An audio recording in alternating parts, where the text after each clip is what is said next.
evening, everyone. My name is Bridget Black, Vice President of the New York Book Forum, and it is a pleasure to welcome you to our event titled A Look at Love, The New Voices of Romance. Tonight, we'll take a look into the world of writing romance through questions on plot, narrative rules, representation, and marketing, and we're incredibly excited to introduce our moderator, Jennifer Proffitt. Jennifer is the Digital Marketing Manager for Brooklyn Public Library and the co-host of Ship Tease, a podcast dedicated to recommending television, books, and movies based on romance. So we are certainly in good hands. Take it away, Jennifer. Thank you so much. I'm thrilled to be here with three amazing panelists to discuss romance. First, we have TJ Alexander, who writes about queer love. Originally from Florida, they received their MA in writing and publishing from Emerson College in Boston. They live in New York City with their wife and various houseplants. I'm also joined by Elf AHEARN. Yes, that is her real name.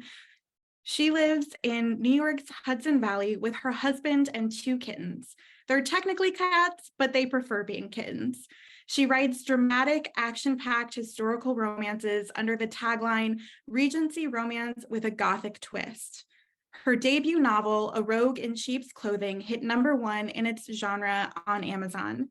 She has authored 3 additional Regency romances, participated in 4 anthologies, has a short story appearing in a 5th anthology to be published in October, and is under contract to release the final 2 novels in her Albright Sisters series.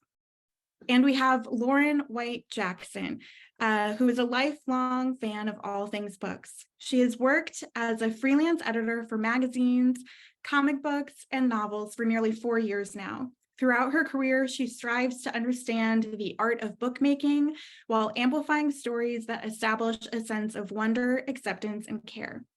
Thank you all for being here today. For having us. When I am in a group of people who I know read romance and, trying to come up with an icebreaker, I always love to start with, what is your first romance novel and what do you remember about it? Should I go first? Alphabetically? Yeah, go for it. Maybe that's not alphabetical. Wow, I'm really selling this writing career of mine. So the first romance novel I remember ever reading was, and I think this is a pretty common experience for a lot of romance readers, it was sort of being in a vacation home with a kind of take a book, leave a book system bookshelf, and picking up a book that someone else had left behind that was like, I was way too young to be reading, really steamy. I don't remember the title or the author or anything like that. I do remember that it was very, very spicy, we would call it now. And it was historical. It was sort of a Viking kind of thing, Viking hero. And yeah, I remember being both intrigued and just all sorts of things. Just all sorts of things. Yeah, that was my first romance. My first romance was actually MMK's Trade Winds. She's the author of The Far Pavilions.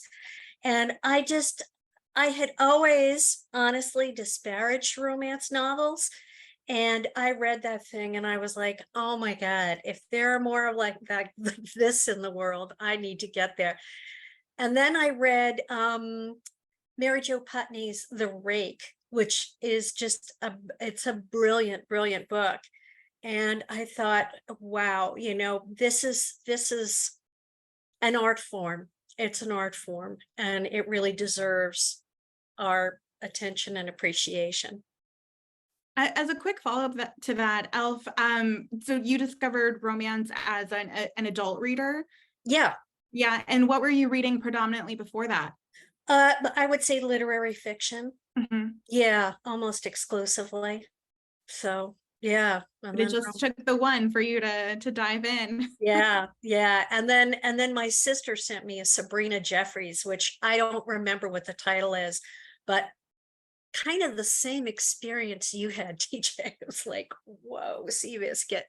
And that, you know, had a certain degree of intrigue for me. That's interesting. I feel like I'm going to break the rules a little bit because I don't remember what my first romance novel was. I feel like my first very distinct experience with romance literature, I guess you could say, was manga. I think my first one that I collected specifically because I just loved the way that I think love was talked about was Fruits Basket. I Mm. had pretty much every volume. I still do. But I think it had it was almost like a literature crush for me. It was my first experience with feeling fluttery feelings and seeing how, I guess, multiple characters in a story can interact where there is romance kind of in the forefront. It wasn't completely about romance, but it was definitely relevant enough where I would almost like hold that book and as an example of like what I wanted to see in my own life. So a good introduction, I guess, if you will, to the genre. Yeah, that's great. When I was like a 9, 10-year-old, I would rush home to watch Sailor Moon. And so that was kind of my introduction to all of that.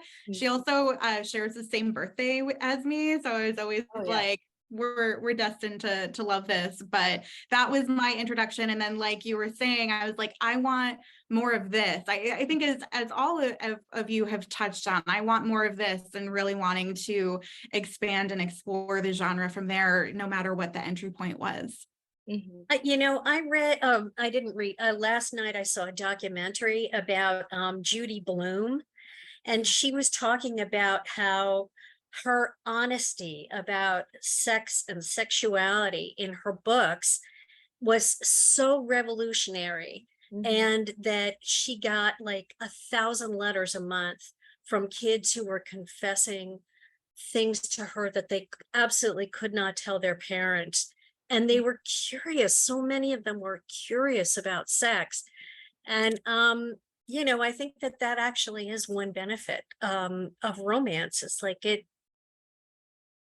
scratches that itch, for lack of a better, you know, phrase. But Well, and I think it serves as a jumping off point, right? yeah, For whether or not you're a teen who's kind of exploring these issues on your own, or an adult who's maybe like looking at things through a different lens. That actually leads me to my first question for you guys. Romance is often used as a tool for education and exploring identity, or maybe not a tool, but it is, you know, something where people can use it to explore identity and discover agency for themselves. So what do you think romance achieves as a genre for you personally, for readers collectively? PJ, you want to hit that first, or shall I? Or Go. you can go ahead in alphabetical All right, order if all you right. like. Okay, so for me, I'm just gonna be very honest here. Like, I was a hot mess when I sort of entered the dating scene, and I just was with all kinds of wretched people, and you know, trying so hard to please people that actually we had zero connection. And so for me, reading romance kind of taught me the way to say no, you know. So it really opened my eyes as to maybe a far better way of conducting a relationship, and also to have higher expectations. Not, you know, I mean, I think that it is fantasy, but I also, my expectations rose for how I felt men should treat me. And so it's been very helpful, actually. Sure. Yeah. Yeah, I agree with that. I feel like it's a really good question because romance is definitely one of the genres, if not the genre, where I feel like a lot of people almost seek it out because it's comforting in that you have all these questions when you're younger or when you're older at any really at any point. And you can open a romance novel or a comic book or anything like that and kind of see something that usually has happened in your life reflected in the narrative. Even if romance isn't really a part of your life, maybe it's your friend or your parents. It does a really good job, I think, of laying the groundwork for you and trying to understand, you know, maybe there's a certain dynamic in your life that you don't really care for, and now you've finally seen a character going through something similar. You understand how you would like to be treated or how you would not like to be treated simply because someone else decided that they were going to publish this work. It's almost like a group effort through the industry to try to understand love and understand how relationships ought to work, which I find really incredible, really.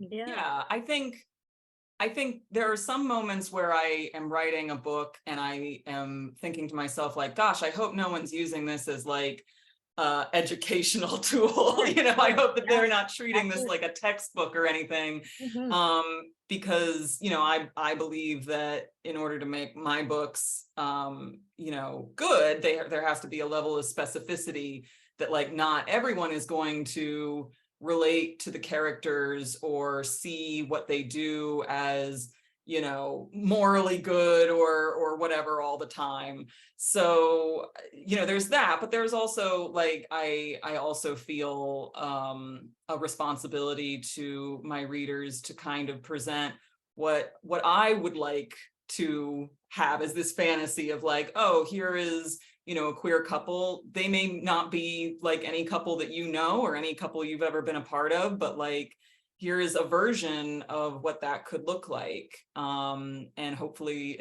you know, a beautiful version, a happy version. So yeah, I think that there's a lot of pressure in a lot of ways to make sure you're doing the right thing. And yeah, I just hope I'm hitting it right most of the time. Yeah, I mean, I think it's very relatable. I think a lot of art authors and artists, but authors definitely feel like if you decide to write something, it is almost your responsibility to like do it correctly. But I actually think it's more charming that you can read about so many different scenarios. And you know, it may have a happy ending, but it doesn't mean that everything's going correctly, you know, and as it should be during the story. I mean, that's life. So it's probably, in a strange way, almost comforting if you come across a story where it's like, oh no, they experienced this thing. Maybe I've experienced it. Maybe someone else in my life has experienced it. And it's hard and painful to read. But at least that person knows that they're not alone in, you know, reading it. And I think that's also what makes your writing so cool, TJ. Aw. And part of why I admire it. I think it's good. I think it's good to open a book and see scenarios that maybe like your life and completely not like your life and still be able to say something like, oh, now I understand. Mhm. Mhm. Yeah. And I also think like you sort of live vicariously through novels, through any novel, you know. And I know my sister is she's a really obsessive romance reader, and she's single. She lives with my mom. She has a wonderful life with my mom, but I think that her she lives vicariously through reading romance, and I think it's a wonderful way to fulfill herself. Sure. So yeah, I'm sorry, Jennifer, I interrupted. Go ahead. No, yeah, this is all really great conversation. I was just gonna kind of tack on to both what TJ was saying and what you were just saying. Is I think that romance is such a vehicle for both exploring your own stories and like seeing people who look like you or who have similar experiences within those pages, but also an opportunity to explore, you know, experiences that aren't like your own. And that's really powerful. And I think that is something that with the happy ending, right, there's so much you can do within that. The happy ending is guaranteed. Everything else about life, about our stories has opportunity to be different and as varied as we are. Mhm. Yeah. So that kind of brings me to a question about craft. When we're talking about writing love stories, writing happy endings, why did each of you choose to write about love and romance and pick the subgenres that you write in? Well, I got laid off from my job in 2008, and I was kind of flopping around. And this sister of mine who was obsessed with romance said, why don't you write romance? And because it can sell, because romance readers are sort of more open to new writers and what have you. And so I thought, okay. And she said, write Regency romance because that's what I read.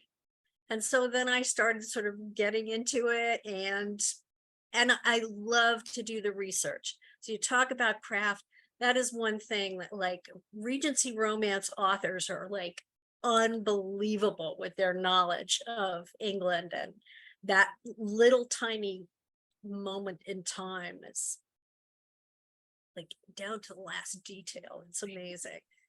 I remember as a teenager, my parents asking me how I knew so much about the aristocracy of England, or like what a reticule was, and things like that. Did you tell them the reason? Oh, 100%. Yeah, they knew what I was reading. I was working at my local library, sneaking the books home, but they knew what I was reading. Definitely. Yeah, I know way too much about horses and carriages than I think the average person should know. Like, I don't think there's going to be much use in my day-to-day life for horse and carriage knowledge, but when you can deploy it, man. You never know. Yep. You never know. Yeah. Oh, wow. For me, very similar to Elf, I lost my job in 2020.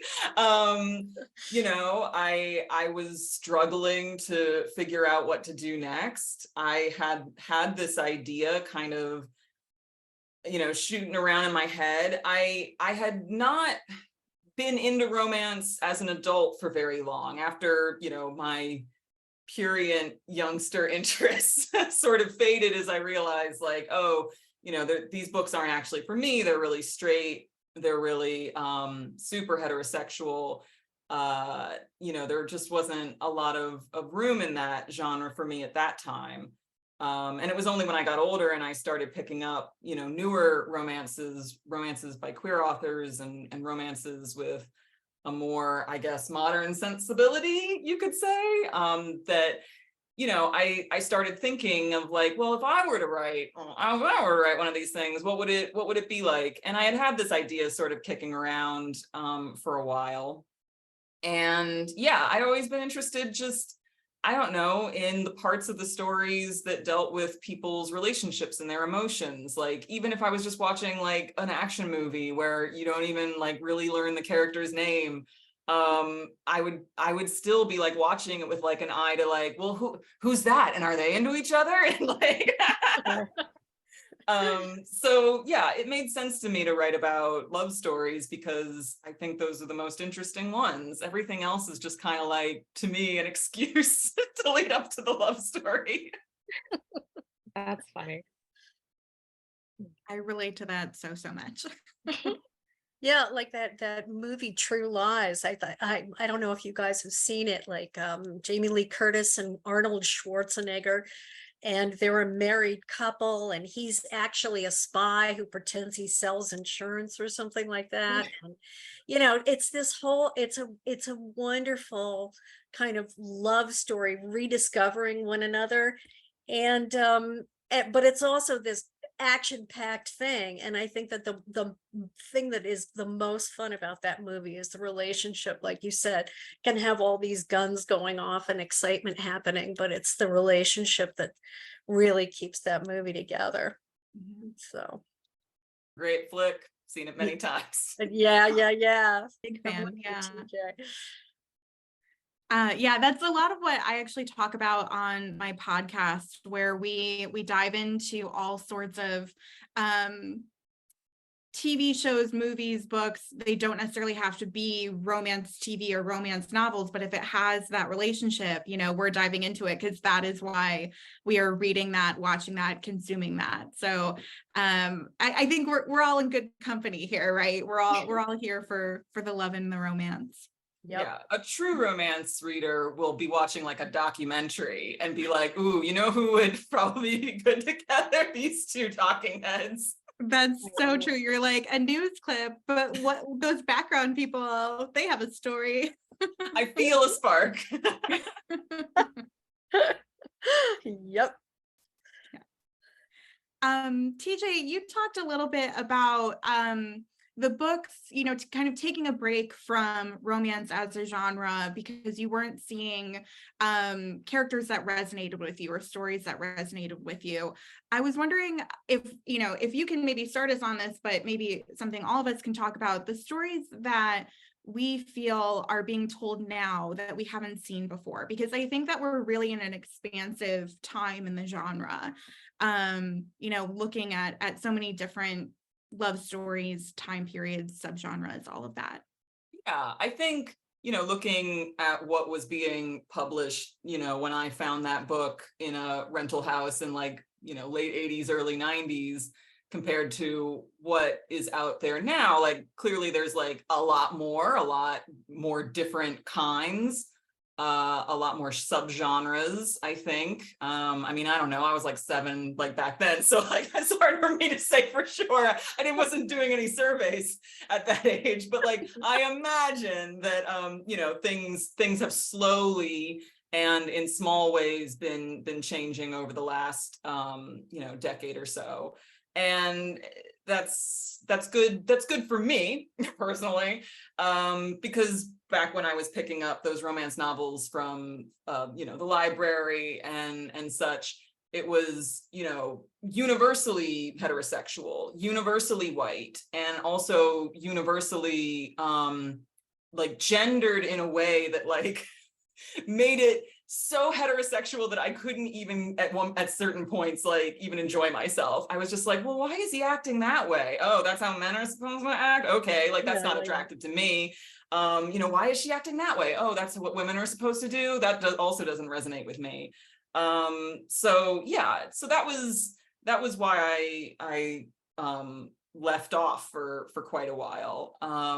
But now when we go into the romance section, hopefully at a well-stocked library or bookstore, you can see all different kinds of books. And what people kind of have in their heads is like this quintessential romance, cover. They're still there, and that's great. And they are now like augmented with all these different kinds of books from all these different kinds of voices. I think that it's interesting seeing like what voices like are getting pushed to the front, like, earlier than others, perhaps.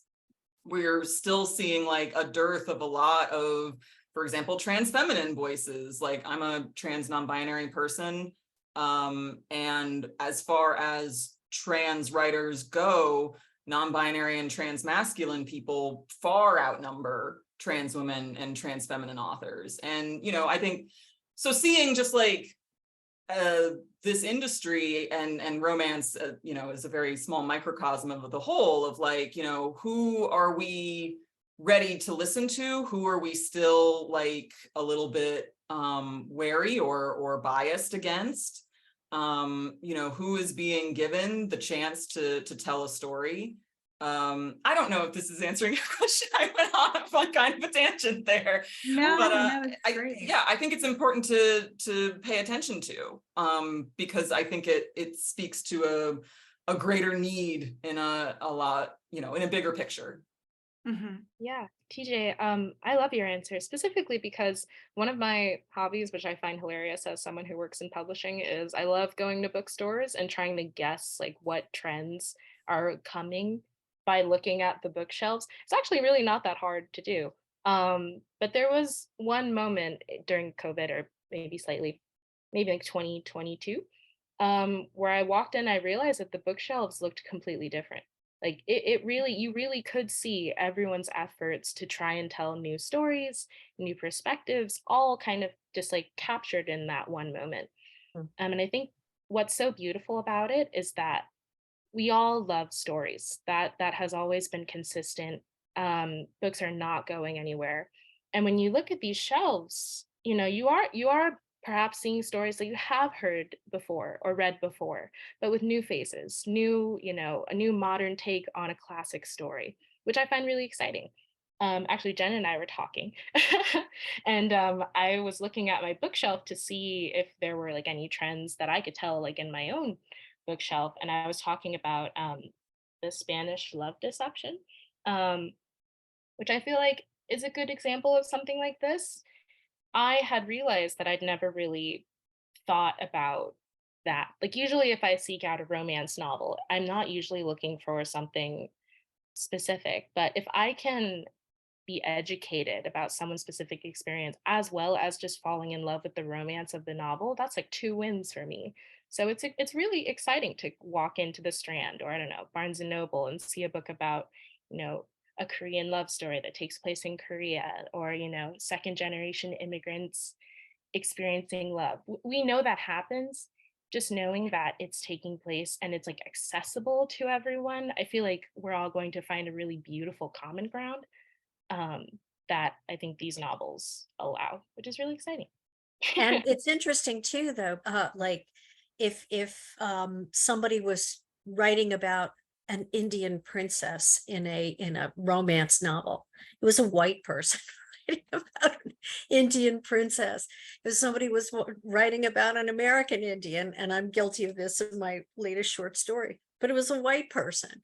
So it was, stories like Pearl S. Buck, what is it? The Good Earth, right? White person writing about what it's like to be Chinese. So I find it amazing and wonderful and very exciting to be for people to be able to like sort of read these books from the perspective of people in the actual culture.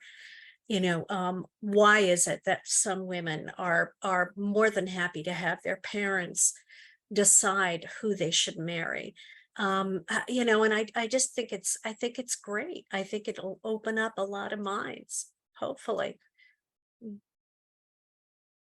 Yeah, I think making space on the shelves, both, when we're talking about physical shelves and the physical space that they take up, I think TJ brought up a really good point as well, that it's important to acknowledge that there are still some stories that are being brought to the forefront of those shelves, and acknowledging, though, that we are in a time when historically marginalized groups, marginalized authors are being able to tell their own stories, and that's a very powerful movement and expression that authors now have, and that readers have, because again, seeing themselves told from the perspective of people like them is really an important time within the genre.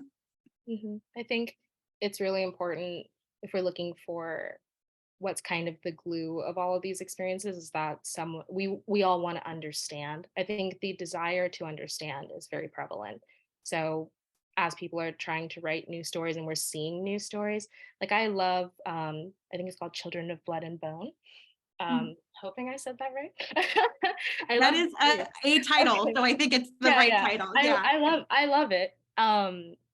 It makes me realize that I really haven't read fantasy by, someone who identifies, or, African authors, Chinese authors. If I did, it was almost like I wasn't aware. I want to be aware. I want that to be loud and proud and clear, because people of various types of backgrounds should have the chance to tell their stories, and it should be as accessible, and I think in the forefront, as any other story. And I do think we're approaching a time where that is true.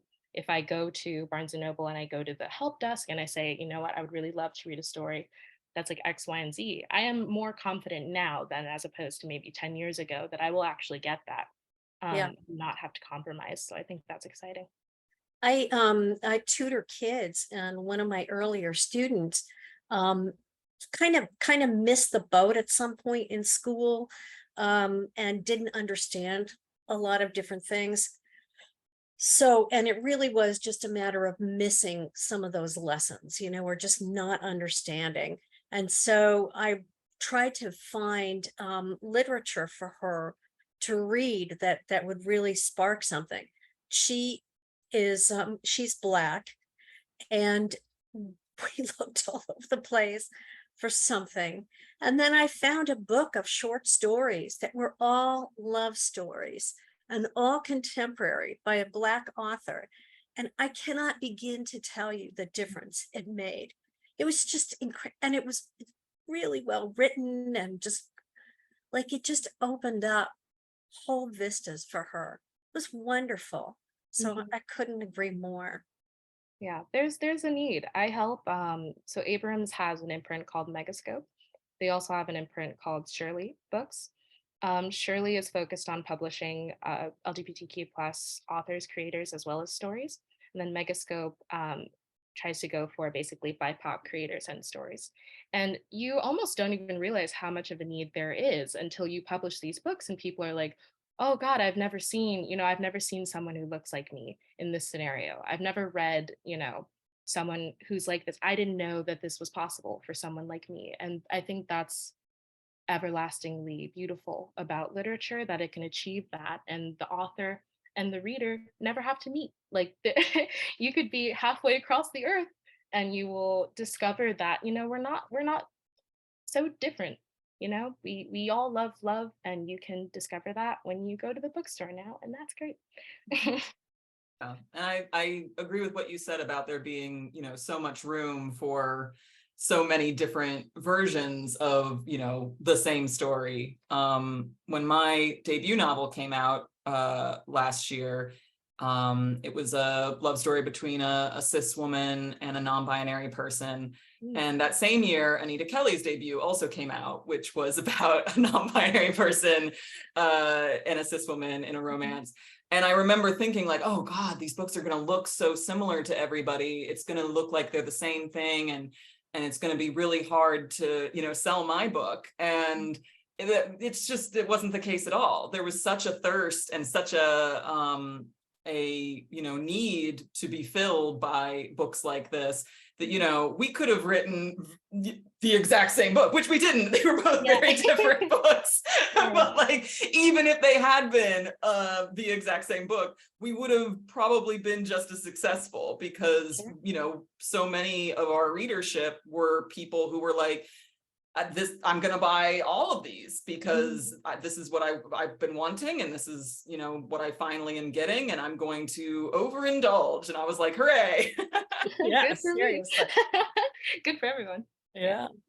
It's a more is more, there's not really a limit for all of this. And, even looking at tropes, like looking at a different aspect of the genre, I could glut myself on friends to lovers and marriage of convenience and fake relationships, like there is not a limit that exists for those tropes for me. So, I think there's almost like an underestimation for how much people are willing to kind of reread the same story. It's just seeing different interpretations, different slices of that, because every person's approach is so different and perspective is so different. Yep. That does kind of bring me to one of the critiques that romance often gets, which is it's so formulaic. If it all ends in a happy ending, what is the point?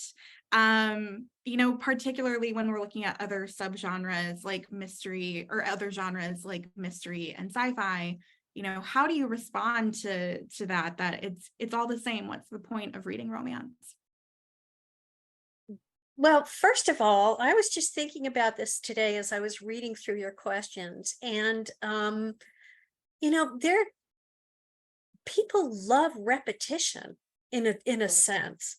Like little kids, they want to hear the exact same story, and if you mess up a word, they're like, no, XYZ, and so I do think that there's actually a comfort in the sameness, but I also I just feel like there, everybody writes so differently, and I think the way that everybody tells their stories can be so different. The characters are so different that essentially it's the excitement is in how they get there. It's the exact same thing as a thriller, as a spy novel. Like they all basically, end up with the resolution, the kind of happy resolution, and or not necessarily happy, but they're all resolved. Let's put it that way. So, the fact that romance has that guarantee at the end, I don't think it's a problem at all, and I don't think it's really all that formulaic. Yeah, no mystery reader is complaining like every time they crack open a new book, like, oh, another dead body. Like that's Yeah. that's what you're here for, and everyone knows it, and that's okay. It's rank misogyny in a lot of ways, the way that people look at romance and say like, oh, it's fluffy and funny and cute and silly, and therefore it doesn't have as much literary merit as other genres. And okay, like that's like your opinion. Like it's wrong. Yeah. Yeah, you can be wrong about it. Yeah. Yeah, exactly. Yeah, but no, you can't. You can't have that anymore, because just because it's written by women doesn't mean it's fluffy and just a bodice ripper and you don't have to pay attention. No, it's time. I think you can't judge it anymore that way. No. It's I don't almost want that like pass. you want them to come up with a new and better argument, right? Yeah, better. Yeah. But if you press the argument, if you say like, well, what is it about this specifically? If it's not that it's repetitious, if it's not that it's formulaic, then what is it that's bothering you about it? You come to this idea that like what is bothering these readers is that they don't think that serious thought should be given to happiness and love.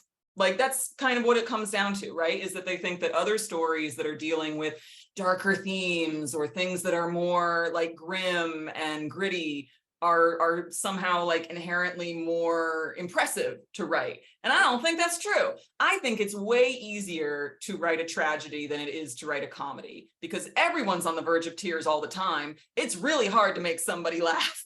It's just almost impossible some days.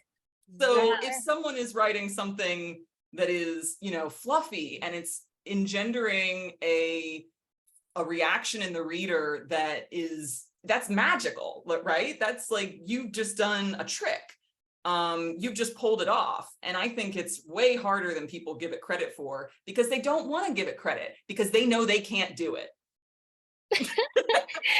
TJ, you're great. I do. Yeah, I don't know. I find it funny that a formulaic nature of romance is even an argument, because I mean, in order for something to be a trope, it's going to be a formula. That just makes sense. And it's funny like that it would exist. I think it's a good thing that it does exist, because then we get novels and other mediums which play with that. I've read some where I thought it was really following the unspoken rule of how romance should go, and then they changed one detail and I was obsessed, because we've established, I guess, how these certain narratives should go. But no, they're not. Certainly romance is not losing any sort of traction because it might be predictable. I'm thinking about like Heartstopper. Jen and I were talking about Heartstopper. You could say that if you just write the story on paper, perhaps there's elements that you could predict, but it's not. That doesn't take away from it at all. You're there for the journey. Like, it's exciting for that reason. I was reading Laura Dean Keeps Breaking Up With Me. I don't know actually if that classifies as a romance. I think it does. But one thing that I felt was so interesting about that work is that I walked in and was completely thrown about by the idea that it's about love, but it's also about almost self-love. Like, it's not as much about the relationship as it is about loving yourself through the idea of romance. And I think that kind of brings me to the idea of romantic narrative, asking what we're allowed to talk about in romance novels. I think that's one of the main things too that's transitioning a lot and bringing up a lot of interesting points that we're really not doing the formulaic thing as much, I think, as people would like to argue. I think a lot of people are pitching stories nowadays, I read them all the time, that are talking about things that are a lot more complex than I think a typical romantic story would have. It's like self-doubt, panic, mental disorder. There's a lot that people are being really genuinely honest about, and it's adding, I don't know, context to the romance that we might be used to. But I think there's definitely powerful elements to both of those, a narrative that we would expect and one that feels really different. Mhm. Could not agree more. No. That's always one of my kind of counter arguments to the people that want to argue that romance is formulaic. I'm like, well, in this book, I sobbed my eyes out because we were dealing with grief, or like, dealing with breakups and death and, everything, every spectrum of human feeling is discussed within romance. I have a little bit of show and tell. Beach Read is one of those books for me that, just really hit me at a time in my life when I was like, I need this story. It's exploring a lot of themes that are very similar to what I'm going through. And it is now one of my, it's on my keeper shelf. I was reading it as an ebook and I was like, no, I need this as like a physical copy because I need it in my life as much. So there's kind of that transcendence of the genre as well. Mm-hmm. Yeah, I keep reading about that book in the Times. I mean, like just little mentions. So now I have to go get it. It's a I sign. highly recommend it. I'd lend you my copy if you were a little bit closer, Elf. But you would want it back immediately. I know, right? It's going on the loan card. I may need to keep it on my shelf though, so I'll just Oh, I'll go no. out and buy it. Support authors too. Good deal. Good deal. Elf, I had a question for you around specifically writing historical romance. I think that, courtship customs have changed so much from, the 1800s to today, obviously. What is something that you love about courtship or, writing romance specifically within a historical time period? Well, outside of your sister needing and wanting you to write it. Yes. To be honest, I started to really think about, first of all, we were, TJ, you were talking about like wanting to write something specific. Like I want to write the book that I want to read. So that's kind of my attitude toward Regency romance. I started thinking about human beings back then as opposed to human beings nowadays.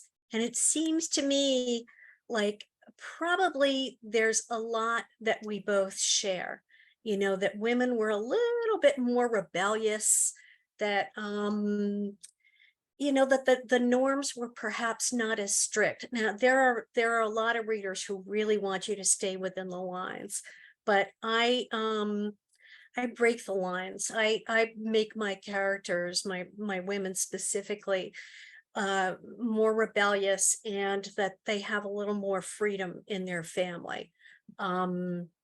So that's one thing. I also love having a plot, like real adventure and real danger, and I put my heroines in all kinds of horrible situations because I love describing that stuff too. And I was just reading something in the New Yorker about that there's an author out there, and I'm sorry, I don't remember her name, but she really concentrates on plot, which is not typical nowadays. Nowadays, most people concentrate on relationship.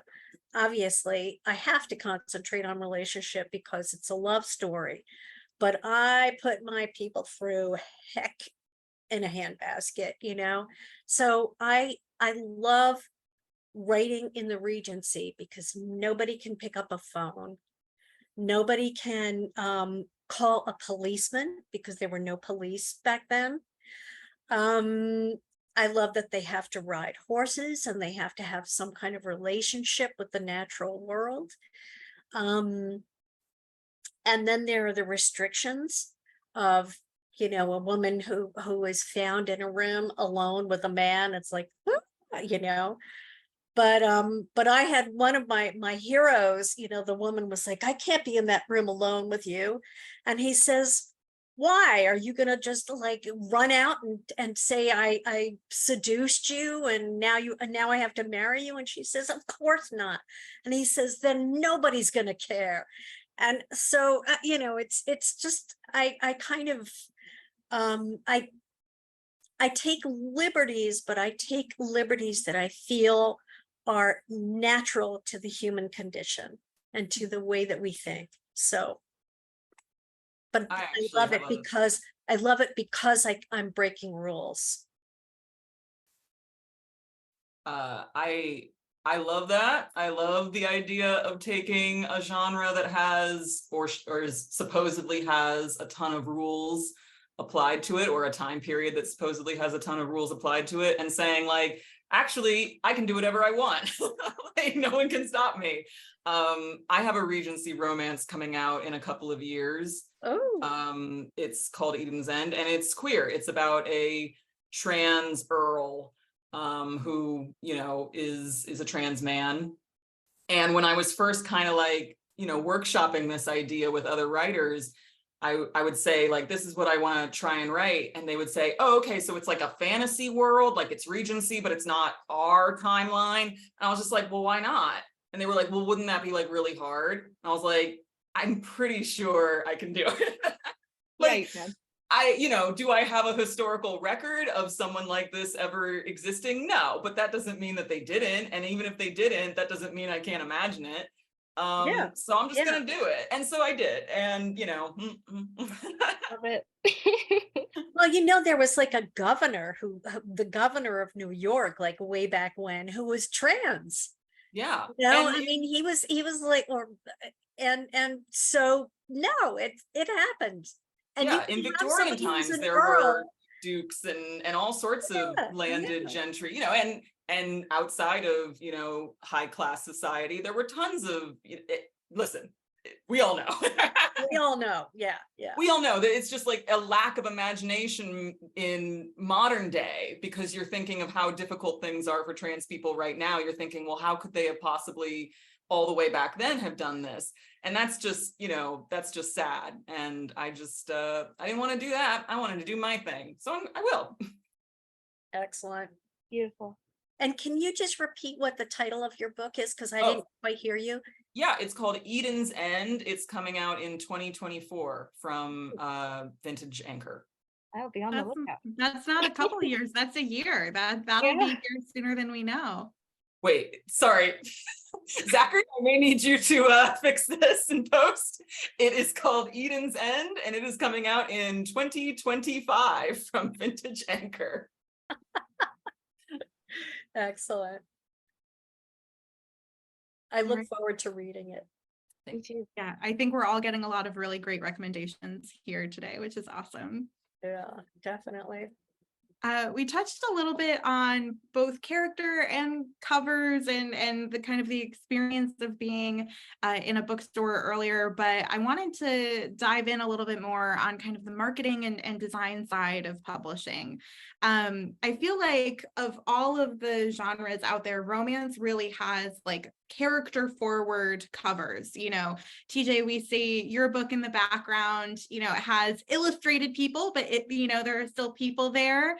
Elf, yeah, you know, it's a very people forward, character forward sense of design. Does that feel unique to romance? And if so, do you like that? Do you like seeing people on your covers? And, you know, kind of what are your thoughts about that? Elf, if you want to go first. Oh, okay.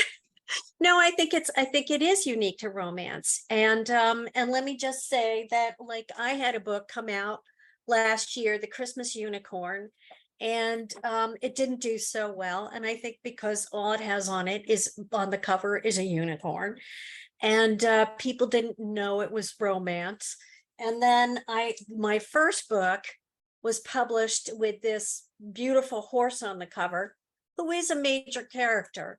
But I think that the book would have done better. I mean, it was #1 in its genre on Amazon, but I think it will do better when I repackage it and put, you know, something as sexy as this one's got on it, you know.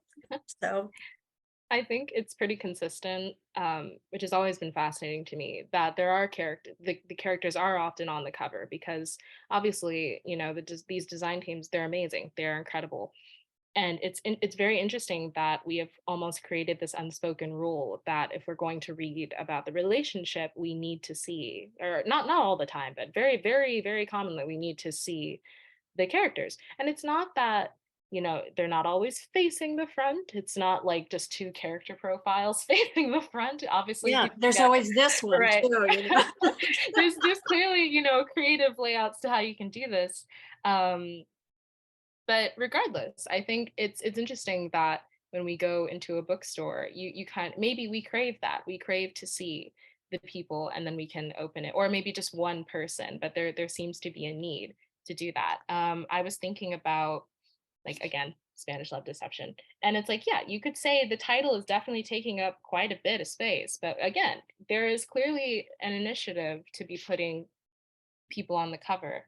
I was thinking about Heartstopper 2. I have Heartstopper 4 with me. Oh, And it's not like, again, you don't have to see the faces, but maybe it's just a sense of familiarity with people, or perhaps we just want to feel like we can immediately relate to them being on the cover. But I do think there is some sort of initiative in the marketing, or it in the design at all, that you should see them very quickly.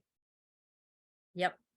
Yeah, I think that, just like any genre, romance covers have a visual language that is supposed to hopefully help the reader or the bookseller or the librarian understand, like, oh, you look at it and like, oh, this is a historical romance, or this is a contemporary romance, or this is a rom-com.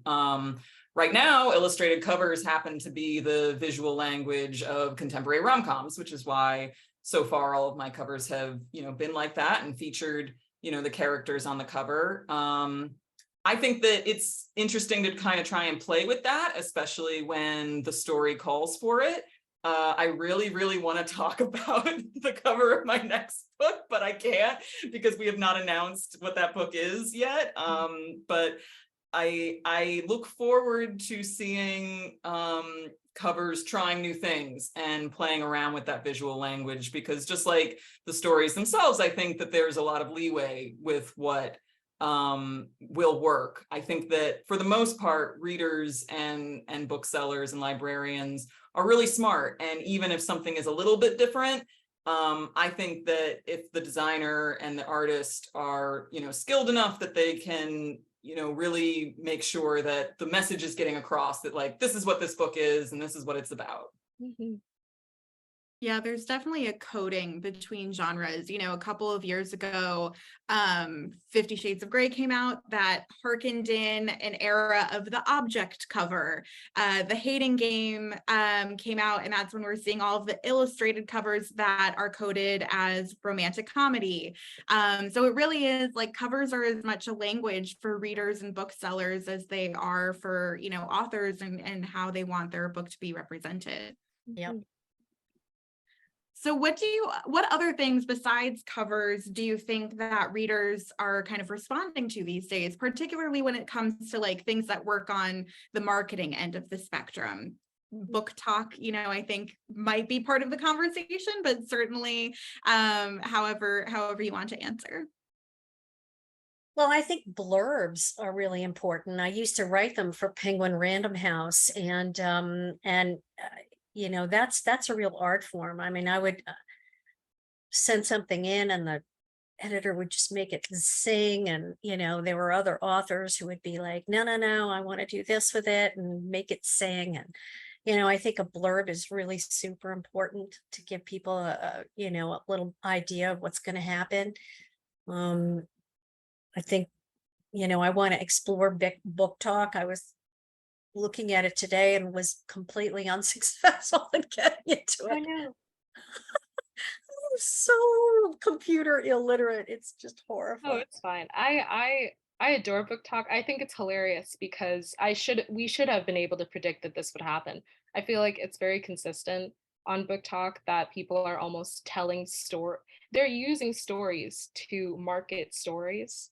And I think that's very magical. It will be like, oh, maybe you don't even know that they're marketing a book to you, but they're going to do like a POV video, or they it sounds like they're telling you about their own experience, and then they'll drop a pile of books and be like, if you liked this, then you'll probably love this pile of books. So it's like the community, the reading community already knows all of the unspoken rules, and they know how to play with that. They know how to pull you in by talking about, you know, my ex, did this, and it's like, oh, and now here's 5 books that where this happens and you will love it. Yeah, I think it's just great. It's interesting to watch. Yeah, I'm Cool. a little baby author, really. I only have a couple of books out, so marketing and all of that is still much a mystery to me. I mean, I've had a great marketing team at Atria for both of my books, and they seem to be, doing great. I hope though that in the future, publishers and marketers in general think more about how to reach an audience that wouldn't traditionally be readers. There are a lot of trans and non-binary people that I would love to say, like, hey, have you heard of this book? Like, you might like this. You may not have read a book in a really long time. You may not have read a romance in a really long time because maybe you were looking for something like this and it didn't exist before, and now it does. So how do you reach those people? I don't know if we figured that out yet. I really hope that we do, though. Yeah, reintroducing, I think, people to literature, no matter the reason. I think I've seen a few things where I'm like, oh, that's just wise. Like the other day I saw a TikTok. I don't know if I would classify it as book talk, but it did involve a book, where the book was a cake, actually. So it looked like a book, and then someone sliced into it and revealed that it was a cake. So as I'm sure you could guess, a lot of people who bake were like, oh, wait a minute. I thought I was watching, like, a cake video, and and vice versa. I thought I was watching a video about books. So I think we're getting a lot of very organic ideas from the readers. They're coming out with ways to talk about, things just based on their own hobbies.